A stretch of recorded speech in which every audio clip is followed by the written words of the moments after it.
તો ગુજરાતને હરિયાળું બનાવવાના ધ્યેય સાથે મુખ્યમંત્રી ભૂપેન્દ્રભાઈ પટેલ દ્વારા કરાયેલ અપીલને સાર્થક સાબિત કરવા ગુજરાત ફર્સ્ટ દ્વારા વૃક્ષારોપણ કરવાના અભિગમને મહોત્સવ બનાવીને અમરેલીના સાવરકુંડલા ખાતે 1000 વૃક્ષારોપણ કરવાના સંકલ્પ સાથે 700 થી વધુ વૃક્ષો વાવવામાં આવ્યા, જેમાં સાવરકુંડલાના હાથસણી રોડ પર વંદના બુદ્ધ વિહાર સોસાયટી ખાતેના વિશાળ પટાંગણમાં અમરેલી એસપી સંજય ખરાત અને એએસપી વલય વૈદ્યના વરદ હસ્તે વૃક્ષારોપણ કરવામાં આવ્યું।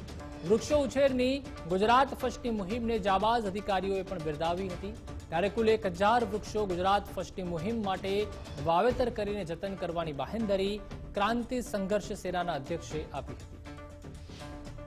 ગુજરાત ફર્સ્ટ દ્વારા જે ગુજરાતને હરિયાળું બનાવવાનો જે પ્રયાસો ચાલુ છે, સખત સંઘર્ષો ચાલુ છે અને વૃક્ષારોપણ ગામડે ગામડે અને જિલ્લા વિસ્તારે થાય છે।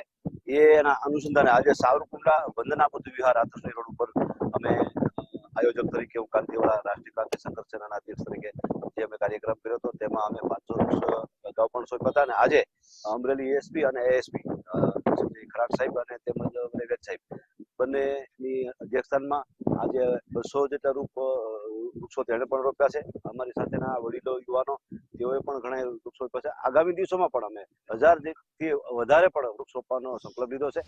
ગુજરાત રાજ્યમાં સમગ્ર દેશમાં ગુજરાત ફર્સ્ટ મીડિયા ચેનલ છે, એમના તરફથી પણ હરિયાળું ગુજરાત એમ કરીને એક બહુ સરસ એવી મુહિમ ચલાવવામાં આવે છે, જેના થકી તમામ લોકો પાસેથી એક આ પ્રકલ્પ બાબતે તમામ લોકોને જાણ થાય, લોકો નિસર્ગ બાબતે એક અવેર થઈ જાય, આપણા વૃક્ષ જે છે એની ઉછેર વધે, ગ્રીન કવર જે છે એની ઉછેર વધે, તે બાબતે ગુજરાત ફર્સ્ટ સતત પ્રયાસ કરતા હોય છે। આ વખતે એક ઝુંબેશના ભાગરૂપે હરિયાળું ગુજરાત નામના ઝુંબેશથી ગુજરાત ફર્સ્ટ બહુ સરસ એવું અભિગમ શરૂ કરેલ છે। એ અભિગમને પણ અમે શુભકામના પાઠવીએ છીએ અને સૌ પાસેથી અપેક્ષા રાખીએ કે આ અભિગમમાં બધા જોડાશે।